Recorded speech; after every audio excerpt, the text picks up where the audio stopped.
Naman ako sa nagtitinda ng siomay at ibibili ko yung aking alaga dito sa labas na si Kaikai. Ayan, magsusiomay yan. Magsusiomay si Kaikai ko.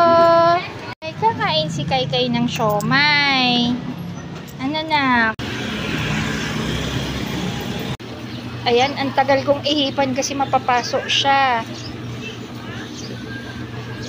May papasok si Kaikai ko.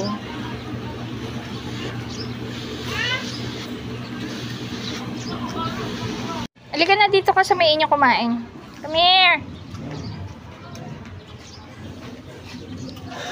Baldo! Baldo, dito ko na pakakainin. Ayan, ang dumi-dumi mo na. Oh, hindi ka kasi mapaliguan. Takot kaming lahat sa'yo. Dahan-dahan.